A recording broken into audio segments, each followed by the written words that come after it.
Ce que je dis. Ah, mais moi j'ai le mémorandum, il dit pour induire de la peur chez les prisonniers. Oui. Mais bon, les chiens étaient autorisés par Rumsfeld et à Guantanamo.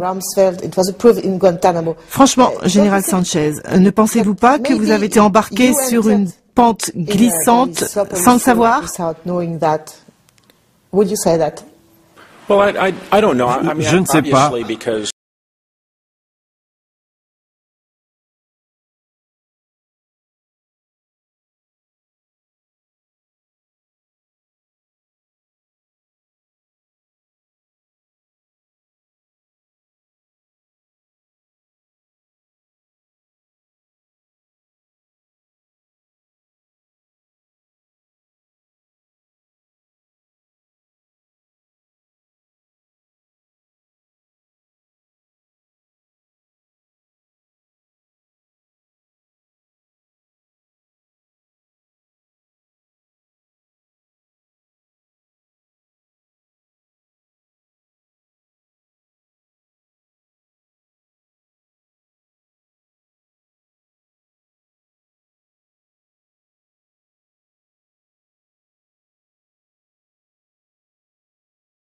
En janvier 2004, car on avait bien mesuré la gravité du problème. L'histoire des photos d'Abu Ghraib a été reconstituée par le journaliste Mark Benjamin, qui travaille pour Salon, un journal d'investigation en ligne. Tous les clichés ont été pris pendant la nuit, entre le 17 octobre et le 30 décembre 2003. Début janvier, un gardien remet un CD des photos au CID, la section d'investigation de l'armée qui déclenche une enquête administrative. La cagoule et les positions de stress. Ce sont deux techniques approuvées par le secrétaire à la Défense. Cet homme s'appelait Al-Jamadi, un prisonnier que la CIA a amené à Abu Ghraib le 5 novembre 2003 pour l'interroger dans la salle de douche. Il est mort pendant l'interrogatoire, il a été placé dans de la glace, puis évacué le jour suivant. L'armée a conclu que c'était un homicide, mais personne n'a été poursuivi. La raison pour laquelle il y a eu une investigation, c'était les photos. Le seul problème, c'était les photos. Au plus haut niveau du Pentagone, il y a eu une volonté concertée de présenter les abus à Abu Ghraib comme un incident isolé, perpétré par des brebis galeuses, et l'investigation a contribué à conforter cette thèse. Pour désamorcer un possible scandale au cas où les photos seraient rendues publiques, une enquête est confiée au général Taguba à la demande du général Sanchez le 19 janvier 2003. Sa mission est clairement délimitée. Enquêter sur la conduite de la 800e brigade militaire, c'est-à-dire sur la brigade du général Janis Karpinski. Témoignant aujourd'hui devant nous le major général Antonio Taguba de l'armée américaine du centre de commandement des forces terrestres de la coalition. Quel est l'officier de plus haut rang que vous avez interrogé? Dans mon enquête, le général Janis Karpinski. Vous n'avez pas interrogé le général Sanchez ou... Non. Donc, ce qui s'est passé au-dessus du général Karpinski est encore à écrire. Tout reste à faire.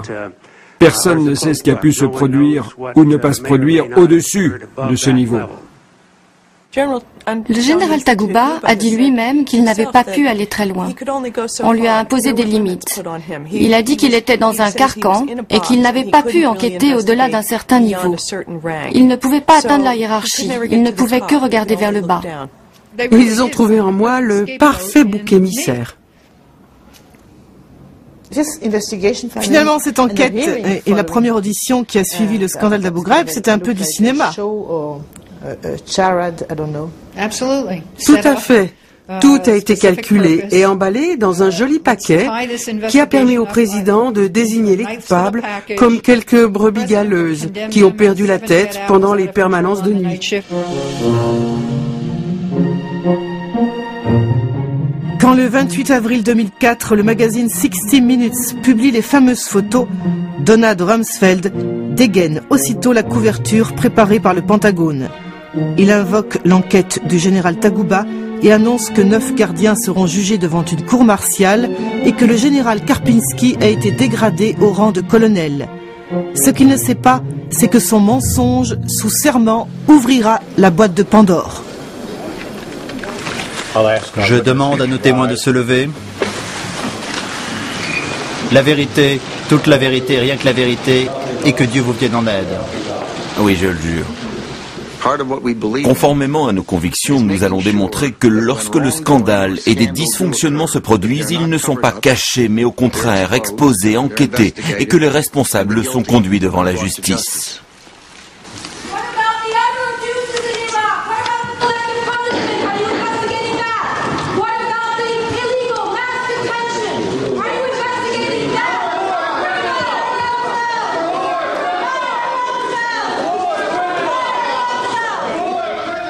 Abu Ghraib a permis d'ouvrir les vannes. Quand les photos d'Abu Ghraib ont été publiées, le gouvernement a tout de suite soutenu qu'il n'y avait pas de politique de mauvais traitement et qu'il ne s'agissait que de brebis galeuses. Il y a des gens à l'intérieur de l'administration qui savaient que cela n'était pas vrai et qui ont voulu que le monde le sache.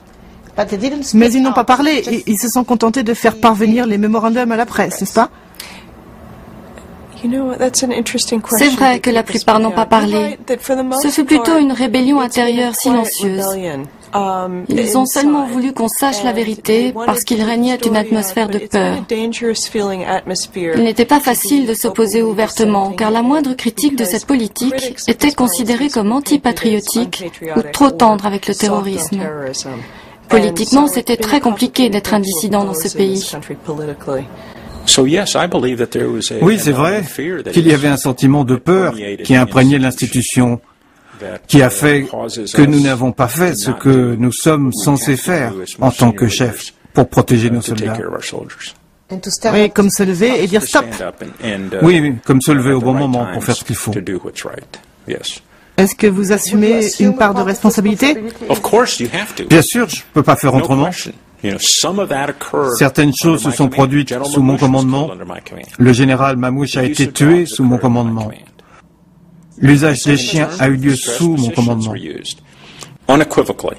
reconnais très clairement que nous avons torturé, que nous avons maltraité des gens.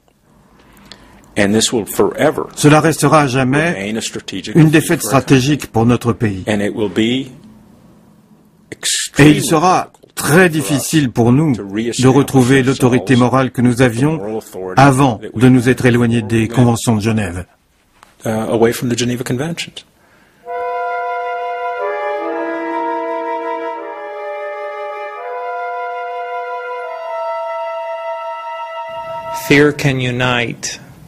La peur unit, mais elle peut unir d'une très mauvaise manière.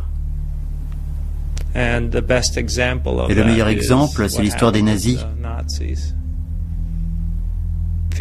La peur des juifs, la peur des gitans, la peur de tout. Ça peut rapprocher les gens d'une manière très laide. C'est très douloureux en tant que citoyen américain. Je voyage beaucoup outre-mer et j'entends ce que les gens pensent de nous maintenant. Et c'est très douloureux.